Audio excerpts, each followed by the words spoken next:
Oke, Bismillahirrahmanirrahim. Assalamualaikum warahmatullahi wabarakatuh. Waalaikumsalam warahmatullahi Waalaikumsalam warahmatullahi wabarakatuh. Waalaikumsalam warahmatullahi wabarakatuh. Oke, jadi pertemuan kali ini kita akan mendiskusikan mengenai Pancasila sebagai sistem filsafat ya. Sudah keluar belum materinya? Sudah, Pak? Sudah ya. Kurang besar atau cukup? Cukup, Pak. Yang ini ya. Oke, jadi karena kemarin sudah disampaikan tentang apa namanya? Tentang bagaimana Pancasila sebagai sistem filsafat ini sebagai bentuk renungan ya, renungan yang menggugah pada diri para pendiri negara ya, gitu ya. Termasuk di dalamnya ada Insinyur Soekarno ketika menggagas sebuah ide filosofis Grundslag ya.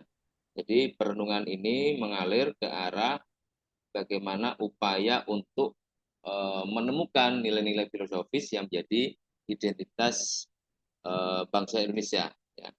Jadi perenungan itu berkembang di dalam diskusi-diskusi ya, di mana diskusi itu sejak pada sidang BPUPKI atau BPUPK sampai dengan pengesahan Pancasila ya, teks Pancasila itu di dalam sidang BPKI ya. Termasuk salah satunya momentum untuk bisa menemukan Pancasila sebagai sistem filsafat ya. Nah, dalam sistem filsafat itu sendiri merupakan suatu proses yang berlangsung secara terus-menerus ya, secara kontinu, tidak pada satu momen tertentu saja. Ya. Sehingga pada perenungan awal itu yang dicetuskan oleh para founding father atau para pendiri bangsa ini menjadi bahan baku yang dapat dan bisa terus-menerus merangsang pemikiran para pemikir berikutnya ya. Nah, dari situ ya ada segelintir pemikir yang menaruh perhatian pada Pancasila sebagai sistem filsafat.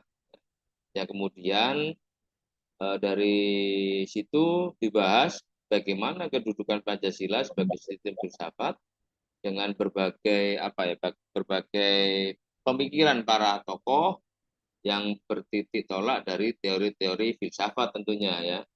Nah, dari situ maka kita di perguruan tinggi mata kuliah Pancasila itu menuntut mahasiswanya untuk bisa berpikir kritis, terbuka, sistematis, komprehensif, dan mendasar sebagaimana dari ciri-ciri filsafat itu sendiri ya. Nah, bagaimana konsep awal Pancasila itu sebagai sistem filsafat ya. Jadi pernah dengar tidak kalian tentang istilah filsafat yang mungkin sudah pernah diucapkan oleh seseorang atau mungkin kalian sendiri yang pernah mengucapkannya ya. Pernah, Pak. Pernah ya. Nah, dari situ maka diperlukan dulu maknanya ya. Maknanya dari filsafat itu sendiri ya. Nah, ini ya. Jadi misalnya saja filsafat ada yang memuat istilah ya, misalnya dari sebagai seorang pedagang, filsafat saya adalah meraih keuntungan sebanyak-banyaknya. Nah, ini contohnya ya. Jadi pedagang itu mengungkapkan filsafat seorang pedagang itu adalah mencari keuntungan sebanyak-banyaknya. Ya, ada juga ungkapan dari anggota TNI misalnya ya. Mereka ini menyampaikan bahwasanya saya sebagai seorang prajurit TNI, filsafat saya adalah mempertahankan tanah air Indonesia dari serangan musuh sampai dengan titik darah yang terakhir. Ya. Ini filsafat bagi seorang anggota prajurit TNI. Ya. Ada juga wakil rakyat misalnya. Wakil rakyat tahu ya, wakil rakyat ya. Jadi wakil rakyat ini misalnya sebagai seorang wakil rakyat, maka filsafat saya adalah bekerja untuk membela kepentingan rakyat. Ya. Jadi banyak sekali ungkapan-ungkapan tentang filsafat itu sendiri ya. Bahkan kalau kita tengok dari arti formal beberapa makna filsafat itu ada yang mengungkapkan bahwasanya filsafat adalah sekumpulan sikap atau apa itu namanya, sebuah kepercayaan terhadap kehidupan dan alam yang biasanya diterima secara tidak kritis ya. Bahkan ada ungkapan lain, filsafat itu sebuah proses ya, sebuah proses dari eh, apa pemikiran, sebuah kritik ya, terhadap kepercayaan dan sikap yang dijunjung tinggi. Ini banyak sekali ya dari pengertian-pengertian itu. Nah, dari situ bisa dimaknai misalnya saja di dalam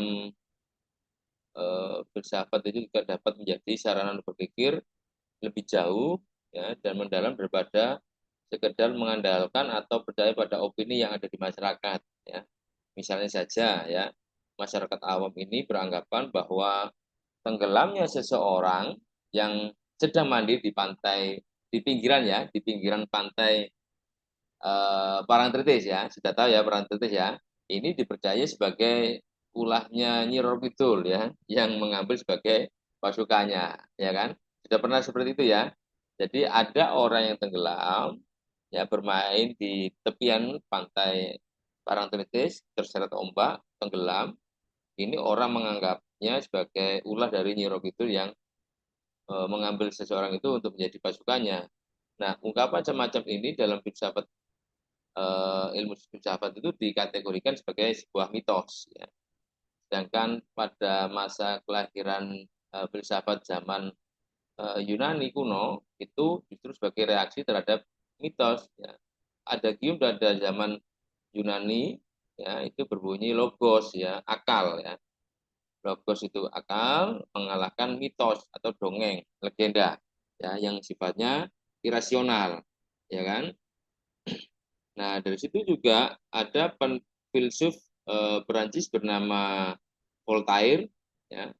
Ini mengatakan filsuf ini pada abad ke-18 itu pernah melontarkan ada game yang bunyi takhayul atau mitos itu membakar dunia ya. Dan filsafat itu yang memadamkannya. Nah, ini pernyataan Voltaire ya, di mana manusia itu mengorbankan separuh hidupnya untuk mencari uang ya, sedangkan separuh waktu lainnya justru manusia ini mengorbankan uang untuk meraih Untuk meraih kembali kesehatannya ya. Ini pernyataan Voltaire di abad ke-18 ya, Prancis ya. Nah, dari situ bahkan kalau kita menengok di mana di di dalam mana ya di Inde ya. Di Inde itu ada patung Soekarno yang sedang duduk di taman rumah pengasingannya di Inde ya. Itu patung itu menggambarkan Soekarno itu sedang memikirkan, sedang merenungkan masa depan bangsa Indonesia ya. Dan hasil dari pemikirannya itulah yang kemudian kita kenal dengan Pancasila sebagai dasar negara dan juga sebagai filosofis Grundslag ya. Nah, dari situ mengapa Pancasila dikatakan sebagai sistem filsafat ya. Nah, ada kesangsian ya di situ ada 3 hal yang mendorong manusia untuk bisa berfilsafat ya. Ada keheranan ya, di mana rasa heran itu yang akhirnya mendorong seseorang itu untuk bisa menyelidikinya, untuk mendapatkan kepastian ya, karena heran ya, termasuk ada kesangsiannya. Nah, sikap inilah yang kemudian sangat berguna untuk menemukan di mana titik pangkal yang kemudian tidak lagi disangsikan. Ya. Jadi ada keraguan, ada keheranan, ada keraguan, dan di situ manusia akhirnya menemukan kesadaran atas keterbatasan. Ya. Jadi manusia ini jika menyadarinya ya bahwa dirinya itu kecil ya dan lemah terutama bila dibandingkan dengan alam sekelilingnya ya. Jadi kalau bahasa Jawanya itu manusia itu jangan jumowo, jangan jangan merasa memiliki segalanya, akhirnya menimbulkan kesombongan ya. Nah, ini kan kemarin saya katakan kan di kelas ini salah ya, manusia itu termasuk bagian dari zone zone politikon ya. Jadi makhluk politik ya, makhluk sosial juga ya. Jadi jangan mengatakan dirinya itu hebat Jangan menganggap dirinya itu menjadi manusia-manusia yang tidak memerlukan orang lain, ya. Gitu. Jadi dirinya itu sebenarnya kecil ya dibandingkan dengan alam. Apalagi saat kita di alam, jangan menganggap Allah begini aja kok ya. Itu nanti jangan salahkan kalau alam nanti marah ya. Ada balasan dari alam ya. Jadi di alam itu tetaplah kalian menganggap memang manusia itu kecil dan tidak ada bandingannya dengan alam ciptaan Tuhan ya. Jadi jangan sombong ya karena manusia ini juga terbatas ya. Nah, kita kembali lagi bahwasanya ada beberapa alasan yang mungkin dapat ditunjukkan untuk bisa menjawab pertanyaan tersebut ya. Jadi Pancasila dikatakan sebagai dasar filsafat itu karena apa? Ya. Nah, di dalam Soekarno dalam sidang BPUPK 1 Juni 1945 ya, itu memberikan judul pidatonya itu dengan sebutan filosofi daripada Indonesia Merdeka ya. Yang mana dari isi pidato tersebut adalah beliau mengatakan bahwasanya Ketua BPUPK kemarin ya Dr. Rajiman Widodiningrat itu kan di awal pidatonya mengungkapkan apa dasar negara Indonesia Merdeka. Ya. Lalu Soekarno menyatakan dalam pidatonya paduka Tuan Ketua minta dasar, minta filosofis proslah ya. Atau jika kita boleh memakai perkataan yang muluk-muluk, maka paduka Tuan Ketua yang mulia minta suatu Western room ya di atas mana kita mendirikan negara Indonesia itu. Ya.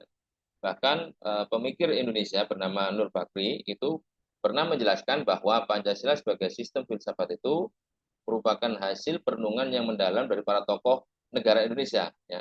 Nah dari hasil perenungan itu semula dimaksudkan untuk merumuskan dasar negara yang akan merdeka. Ya.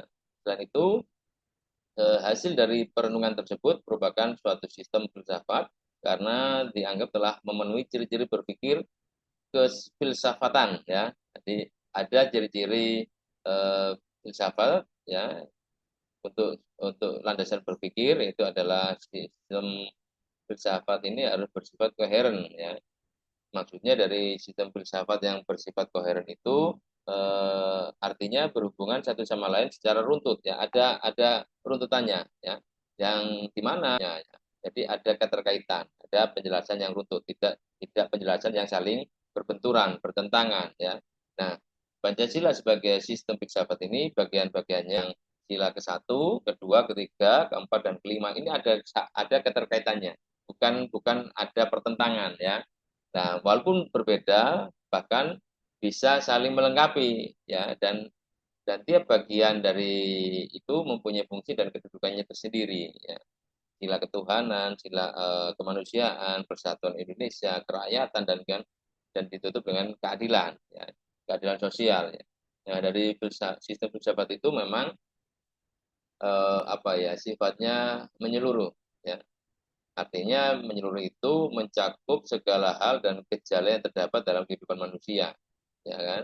Jadi ada sistem filsafat yang memang bersifat mendasar, itu maksudnya bagian perenungan yang mendalam, ya sampai kepada inti dari permasalahan, ya. Ada juga maknanya sistem filsafat itu bersifat spekulatif, ya. Artinya pemikiran itu hasil perenungan sebagai apa ya praanggapan ya praanggapan yang menjadi titik awal menjadi pola dasar berdasarkan penalaran logis ya termasuk juga pangkal tolak dari pemikiran yang apa namanya dari sesuatu hal ya. Jadi Pancasila sebagai dasar negara ini memang pada mulanya merupakan buah pikir dari tokoh-tokoh kenegaraan sebagai suatu pola dasar yang kemudian dibuktikan kebenarannya melalui suatu diskusi ya. Diskusi dialog yang panjang prosesnya ya, tidak singkat ya. Dari sidang BPUPK hingga pada sidang PPKI ya. Sidang PPKI yang pertama tanggal berapa? Ada yang tahu? Sidang PPKI. Ada yang tahu? Tidak ada. Sebentar. Ya, sidang Enggak. PPKI itu tanggal 18 18 Agustus, Pak. ya 18 Agustus 1945 ya. Ya, di mana di dalam itu pada dialog-dialog tentang dasar negara merdeka, mulai dari sidang PPPK hingga sidang PPKI, itu menegaskan bahwasanya fungsi utama Pancasila menjadi dasar negara dan juga dapat disebut sebagai dasar filsafat. Dasar filsafat hidup kenegaraan atau ideologi negara. Ya. Jadi Pancasila adalah dasar politik, ya. Dasar politik yang mengatur dan mengarahkan kepada segala kegiatan berkaitan dengan kehidupan kebangsaan, kehidupan bernegara, itu seperti apa? Dasarnya sebagai dasar dari perundang-undangan. Ya, dalam ilmu hukum itu apa namanya? Sumber dari segala sumber aturan perundang-undangan, ya. Pancasila itu ya, termasuk Pancasila sebagai sumber dari tata pemerintahan, ya, termasuk perekonomian nasional, hidup berbangsa, hubungan antara warga negara dengan negara, ya, hubungan antar sesama warga negara, dan juga usaha-usaha untuk menciptakan kesejahteraan bersama, ya, sesuai dengan sila kelima, keadilan sosial bagi seluruh rakyat Indonesia, ya. Nah, karena itu Pancasila ini harus menjadi apa ya, eh, eh, bagian operasional, ya, bagian operasional dari apa namanya, penentuan kebijakan-kebijakan di dalam bidang-bidang tersebut di atas, ya. Ya, termasuk di dalamnya adalah Pancasila sebagai solusi untuk bisa memecahkan persoalan-persoalan yang dihadapi oleh bangsa dan negara ini. Ya. Nah, sedangkan dari istilah filosofis Roslah dan Weltanschauung, ya, ini merupakan dua istilah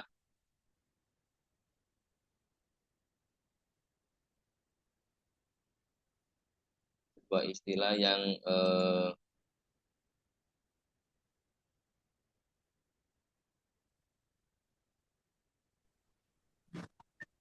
ini ya.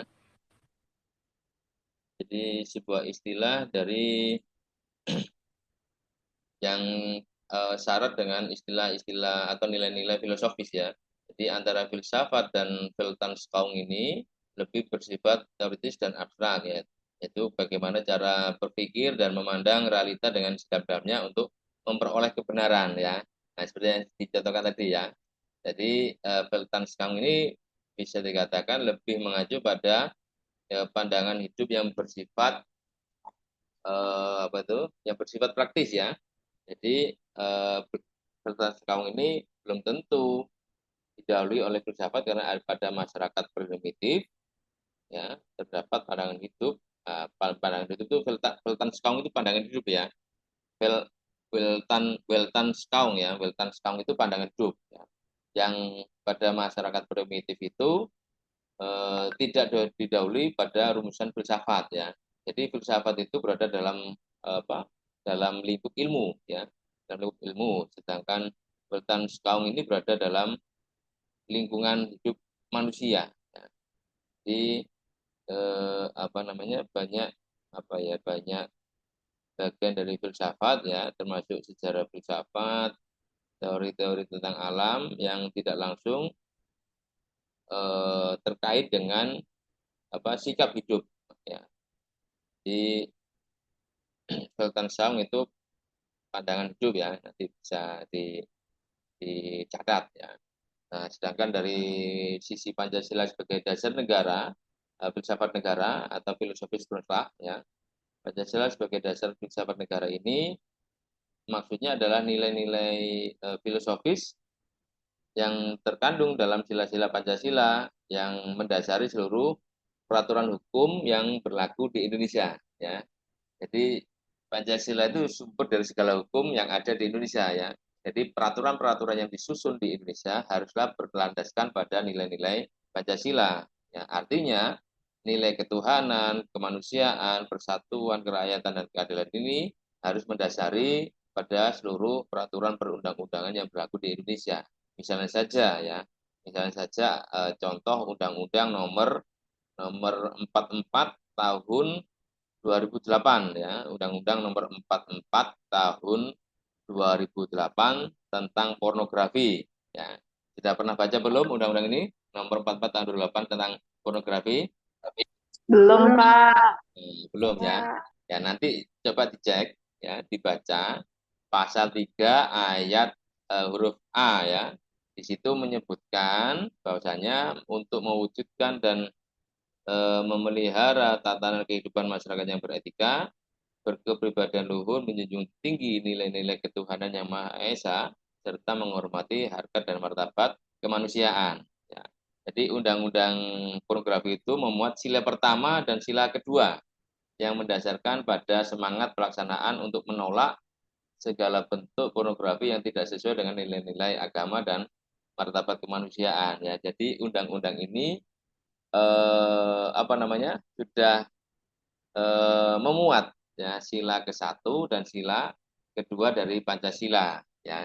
Jadi semua aturan undang-undang yang dibuat di Indonesia harus melandaskan pada nilai-nilai Pancasila ya, dari sila ke-1 sampai sila ke-5 itu ya. Bahkan Pancasila sebagai Weltanschauung tadi ya, sebagai pandangan hidup ya, itu memaknai bahwasanya nilai-nilai Pancasila itu merupakan sesuatu yang telah ada dan berkembang di dalam masyarakat Indonesia ya, yang kemudian disepakati oleh para pendiri bangsa itu ya sebagai dasar filsafat negara ya, yang dikemukakan oleh Bung Karno dalam pidatonya ya, itu filosofis Grundslag ya. Nah, kalau kita eh, menilai ajaran tentang nilai ya, makna dan tujuan hidup manusia itu terpatri di dalam wetan kaung yang menyebar dalam pemikiran dan kebudayaan bangsa Indonesia. Nah, di situ maka mengapa Pancasila sebagai penting ya, penting untuk untuk dipelajari ya. Jadi paling tidak manusia dalam kehidupannya itu memerlukan filsafat karena beberapa alasan ya. Pertama, manusia itu memperoleh kekuatan baru yang besar dalam sistem sains dan teknologi ya. Seperti saat ini ya, perkembangan sains dan teknologi ini sangat cepat sekali ya, sangat pesat ya. Nah, di mana dalam mengembangkan itu bermacam-macam teknik untuk memperoleh yang namanya ketentraman, security ya. Termasuk di situ ada kenikmatan, comfort ya. Namun pada waktu yang sama manusia juga merasa tidak tentram, ya kan? Dan juga menjadi gelisah ya. Karena ada perkembangan sains dan teknologi yang bisa menjamin ketentraman, juga menjamin ketidaktentraman, menimbulkan kegelisahan pada diri manusia itu ya. Karena apa? Karena tentu manusia tahu, manusia juga bentuk ketidaktahuannya ya. Dengan pasti ketidaktahuan akan makna hidup mereka dan arah yang harus ditempuh dalam kehidupan mereka. Jadi manusia pun juga tidak mengetahui, walaupun perkembangan teknologi dan sains cepat, manusia tidak tahu, ya tidak tahu secara pasti ya bagaimana hidup mereka, ya termasuk arah yang harus ditempuh dalam kehidupan mereka, nah, ya kan? Jadi dari teknologi mendapatkan ketentraman, security, mendapatkan kenikmatan, comfort, tapi juga menimbulkan ketidaktentraman dan kegelisahan, ya karena manusia tidak tahu akan kepastian makna hidupnya dan arah yang harus ditempuh dalam kehidupannya, ya kan? Sedangkan yang kedua alasannya adalah filsafat itu melalui kerjasama dengan disiplin ilmu lainnya, ya, di mana dari disiplin ilmu itu yang lain memainkan peran yang sangat penting untuk bisa membimbing manusia pada keinginannya, termasuk di situ aspirasi yang ingin disampaikan, ya. Jadi manusia itu dapat memahami pentingnya peran filsafat dalam kehidupan bermasyarakat, berbangsa dan bernegara, ya. Jadi urgensi Pancasila sebagai sistem filsafat atau yang dinamakan filsafat Pancasila, ya, itu bagian dari refleksi filosofis mengenai Pancasila sebagai negara. Prof. Sastra Prateja itu menyatakan bahwa makna dari filsafat Pancasila itu bisa apa ya, bisa dipertanggungjawabkan secara rasional, lalu bisa dijabarkan lebih lanjut, bahkan filsafat itu bisa membuka dialog dari berbagai perspektif baru dan juga menjadi kerangka evaluasi terhadap segala kegiatan yang bersangkut paut dengan kehidupan bernegara, berbangsa dan bermasyarakat. Ya. Jadi panjang sekali ya, bagaimana filsafat Pancasila itu sebagai genetikus objektif, ya, objektifus ya, genetivus objektifus ini memaknai bahwa nilai-nilai Pancasila itu dijadikan sebagai objek yang dicari landasan filosofisnya berdasarkan pada sistem-sistem maupun pada cabang-cabang filsafat yang berkembang di Barat. Ya. Bahkan Prof. Noto Negoro ya, menganalisa bahwa nilai-nilai Pancasila itu berdasarkan pendekatan substansialistik, ya, secara substansi itu pada filsafat Aristoteles. Ya. Pernah dengar nama Aristoteles? Pernah, Pak. Dengar. Nah, filsuf ya, beliau ini seorang filsuf ya. Ini karyanya Prof. Noto Nagoro itu berjudul Pancasila Ilmu Populer ya. Nah, beliau ini menyoroti nilai-nilai Pancasila dari pendekatan eksistensi religius ya, bagaimana yang pernah diungkapkan oleh penelitian sebelumnya yang berjudul Pancasila sebagai Pancasila dan religi ya. Jadi nilai-nilai Pancasila itu dipergunakan untuk mengkritisi berbagai aliran filsafat yang berkembang ya, baik untuk menemukan hal-hal yang sesuai dengan nilai-nilai Pancasila maupun untuk menemukan hal-hal yang tidak sesuai dengan nilai-nilai Pancasila ya. Selain itu juga nilai-nilai Pancasila itu tidak hanya dipakai dasar bagi pembuatan peraturan perundang-undangan ya, tetapi juga Pancasila nilai-nilai itu harus mampu menjadi orientasi pelaksanaan sistem politik dan dasar bagi pembangunan nasional ya kan. Jadi Pancasila adalah dasar politik ya, harus menjadi dasar politik dalam kehidupan bernegara ya. Jadi dalam dasar politik itu prinsip-prinsip dasar dalam kehidupan bernegara, berbangsa dan bermasyarakat ya. Jadi fungsi Pancasila itu memberikan orientasi orientasi yang ke depan yang mengharuskan bangsa Indonesia itu selalu menyadari situasi kehidupan yang sedang dihadapinya ya. Nah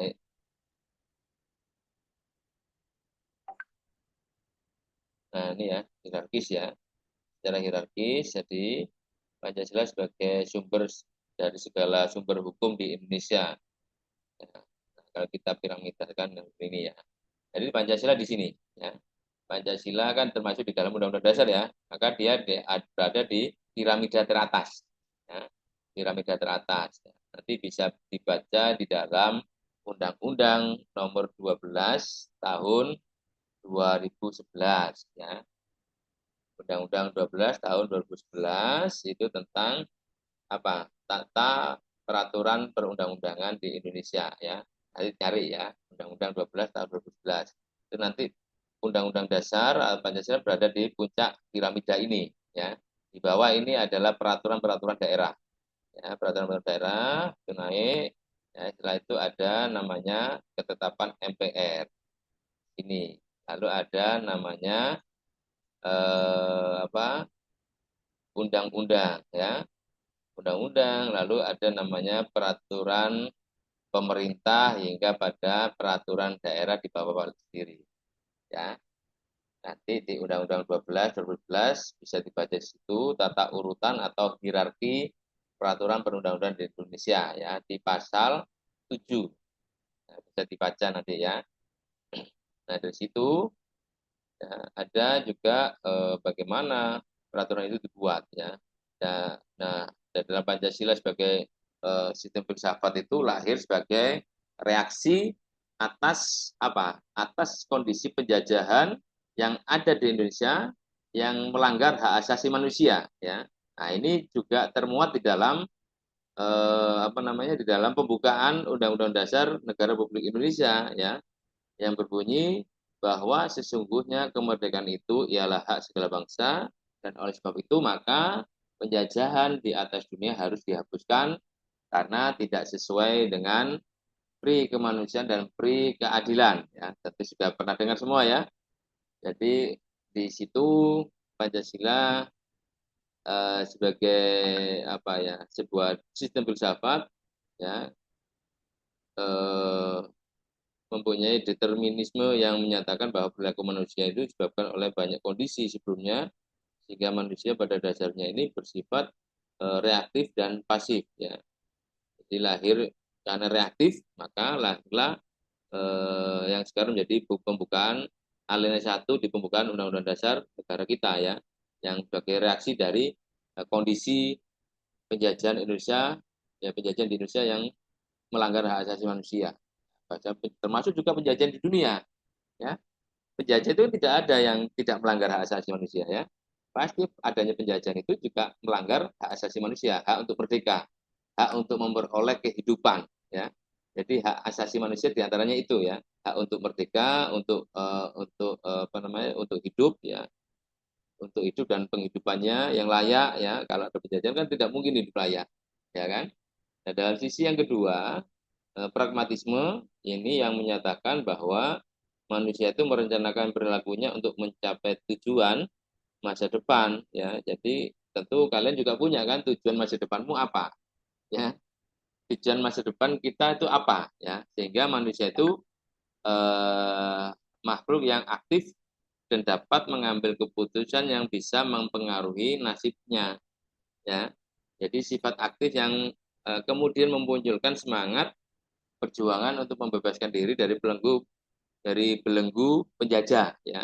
Nah, ini termuat di dalam pembukaan Undang-Undang Dasar kita juga, ya, di alinea kedua, ya, yang berbunyi dan perjuangan pergerakan kemerdekaan Indonesia telah sampailah kepada saat yang berbahagia dengan selamat sentosa mengantarkan rakyat Indonesia ke depan pintu gerbang kemerdekaan negara Indonesia yang merdeka, bersatu, berdaulat, adil dan makmur, ya. Nah, ada ada 3 butir, ya, ada 3 butir yang yang berdiri sebagai sebuah posisi tengah, ya, atau bisa dikatakan sebagai jalan kompromis, ya, jalan kompromis yang menyatakan bahwa manusia itu membuat pilihan dalam jangkauan yang terbatas, atau bahkan perilaku manusia ini telah ditentukan, ya. Sedangkan perilaku yang lain ini dilakukan secara bebas, ya. Ada perilaku yang ditentukan, ada perilaku yang bebas, ya. Nah, dari situ ada ketergantungan di satu pihak dan kebebasan di pihak yang lain, ya. Dan nanti bisa dibaca lagi pada alinea ketiga, ya, alinea ketiga pembukaan Undang-Undang Dasar. Di situ atas berkat rahmat Allah yang Maha Kuasa dan dengan didorongkan oleh keinginan luhur supaya berkehidupan kebangsaan yang bebas, maka rakyat Indonesia menyatakan dengan ini kemerdekaannya. Nah, ini ketergantungan, ya, yang menyebutkan bahwasanya ketergantungan dalam hal ini atas berkat rahmat Allah yang Maha Kuasa, ya. Sedangkan keinginan luhur untuk bebas merdeka. Nah, itu maknanya, ya. Jadi makna-makna dalam pembukaan Undang-Undang Dasar itu sangat filosofis oleh para pendiri bangsa, ya, yang dituangkan waktu itu bernama Piagam Jakarta pada 22 Juni 1945, ya. Dan itu sangat sangat filosofis sekali bagaimana keinginan untuk kehidupan yang bebas dan merdeka, namun juga dibatasi atas berkat rahmat Allah yang Maha Kuasa, ya kan. Jadi kalau kita melihat sejarah perjalanan bangsa Indonesia, memang harus diakui ada individu-individu yang menonjol, ya. Misalnya saja ada pahlawan Diponegoro, ya, Pangeran Diponegoro, ada Imam Bonjol, ya, ada Patimura dan lain sebagainya. Lalu dilanjutkan dengan tokoh-tokoh pergerakan nasional, ya. Dari tokoh-tokoh pahlawan nasional ada tokoh-tokoh pergerakan nasional misalnya saja ada Insinyur Soekarno, ya, ada Muhammad Hatta, ada Maramis, ada Agus Salim, ada Kiai Waqid Hasyim, ada Abdul Kahar Muzakir, ya, dan seterusnya, ya, yang mencatatkan nama-namanya itu di dalam lembaran sejarah perjuangan bangsa Indonesia, ya. Namun harus pula diakui bahwa para pahlawan dan tokoh-tokoh pergerakan nasional itu tidak mungkin bergerak sendiri untuk mencapai kemerdekaan bangsa Indonesia, ya. Misalnya saja yang akan datang ini, ya, di bulan November ini, peristiwa 10 November di Surabaya ketika terjadi pertempuran antara para pemuda arek-arek Surabaya, ya, dan pihak sekutu. Ini membuktikan bahwa di situ ada tokoh sentralnya. Tokoh sentral bernama Bung Tomo, yang mana Bung Tomo ini berhasil menggerakkan semangat rakyat Surabaya, arek-arek Surabaya, ya, melalui apa? Beliau membakar ini. Beliau ini membakar melalui orasi dan pidato-pidato yang membakar semangatnya arek-arek Surabaya. Ya, di dalam pidatonya Bung Tomo ini kemudian menjadi salah satu tokoh nasional yang berhasil menggerakkan semangat rakyat arah Surabaya melalui orasi dan pidato-pidatonya, ya. Jadi dengan demikian manusia sebagai makhluk individu itu baru mempunyai arti ketika berelasi dengan manusia lainnya, ya, yang sekaligus menjadi manusia atau menjadi makhluk sosial, ya. Di perjuangan arah Surabaya dengan semangatnya yang dikobarkan oleh Bung Tomo inilah jadi bukti bahwasanya manusia satu membutuhkan manusia yang lainnya, ya. Nah, dari situ akhirnya Pancasila ini bisa dikatakan apa ya, mempunyai arti sebuah pemikiran filosofis atas hakikat dan reason doctrine, ya. Reason doctrine ini dari sila-sila Pancasila sebagai dasar filosofis negara Indonesia, ya. Jadi pemahaman atas hakikat sila-sila Pancasila itu diperlukan sebagai bentuk pengakuan atas modus eksistensi bangsa Indonesia, ya, di mana apa namanya, prinsip-prinsip itu bila dijabarkan maka ada 5 prinsip, ya, di mana prinsip pertama itu prinsip ketuhanan yang Maha Esa. Ini merupakan pengakuan atas kebebasan beragama, ya, kebebasan beragama di Indonesia untuk saling menghormati dan bersifat toleran, ya, serta bisa menciptakan kondisi agar hak-hak kebebasan beragama ini dapat dilaksanakan oleh masing-masing pemeluk agama, ya. Tidak ada intimidasi antar pemeluk agama untuk mengikuti agama yang dianutnya, ya. Jadi prinsip ketuhanan yang Maha Esa ini adalah prinsip untuk bisa saling menghormati, toleran, serta menciptakan kondisi kebebasan dalam memeluk agama masing-masing, ya. Sedangkan yang kedua tentang prinsip kemanusiaan yang adil dan beradab ini, setiap orang ini memiliki martabat yang sama, ya. Setiap orang ini harus diperlakukan secara adil sebagai manusia yang menjadi dasar dari pelaksanaan manusia, ya. Hak untuk hidup, hak untuk memperoleh penghidupan dan lain sebagainya. Ini merupakan hak dasar dari atau yang disebut dengan hak asasi manusia. Prinsip yang kedua. Sedangkan prinsip yang ketiga tentang persatuan Indonesia itu mengandung konsep bagaimana nasionalisme berpolitik yang menyatakan bahwa perbedaan budaya, perbedaan etnis, bahasa dan agama ini tidak bisa menjadi hambatan, ya, tidak bisa menghambat atau mengurangi partisipasi perwujudan sebagai warga negara yang berkebangsaan, ya, warga negara Indonesia, tentang wacana tentang bangsa dan kebangsaan dengan berbagai cara pada akhirnya yang bisa menimbulkan, yang bisa menciptakan identitas diri bangsa Indonesia, ya. Nanti bangsa Indonesia sebagai identitas diri dari setiap warga negara Indonesia, ya, harus mempunyai jati diri itu, berbangga, merasa bangga menjadi bagian dari negara Indonesia. Ini perwujudan dari prinsip persatuan Indonesia. Sedangkan prinsip yang keempat itu prinsip kerakyatan yang dipimpin oleh hikmat kebijaksanaan dalam permusyawaratan perwakilan. Ini mempunyai makna, mengandung makna bahwa sistem demokrasi yang diusahakan, yang ditempuh di Indonesia ini melalui proses musyawarah, ya. Musyawarah untuk tercapainya mufakat, ya, untuk apa ya? Untuk upaya menghindari dikotomi antara mayoritas dan minoritas, ya. Jadi semua bisa bermusyawarah untuk mencapai kata mufakat, ya. Tidak ada dikotomi kamu orang minoritas, kamu orang mayoritas, tidak ada. Jadi semua mempunyai kedudukan yang sama, bagaimana melaksanakan musyawarah itu untuk tercapainya mufakat, ya, dari bentuk sistem demokrasi yang kita usahakan sampai saat ini, ya. Nah, yang terakhir dari prinsip yang kelima adalah prinsip keadilan sosial bagi seluruh rakyat Indonesia, ya, seperti yang diungkapkan Soekarno, ya, yang didasarkan pada prinsip tidak adanya kemiskinan dalam negara Indonesia merdeka, itu hidup dalam kesejahteraan, welfare state, ya. Ini prinsip atau eh, paham kesejahteraan, ya, welfare state, ya. Nah, mungkin dari sini dulu yang bisa saya sampaikan tentang Pancasila sebagai sistem filsafat. Kurang dan lebihnya saya maaf. Assalamualaikum warahmatullahi wabarakatuh. Waalaikumsalam warahmatullahi wabarakatuh. Waalaikumsalam warahmatullahi wabarakatuh. Waalaikumsalam warahmatullahi wabarakatuh.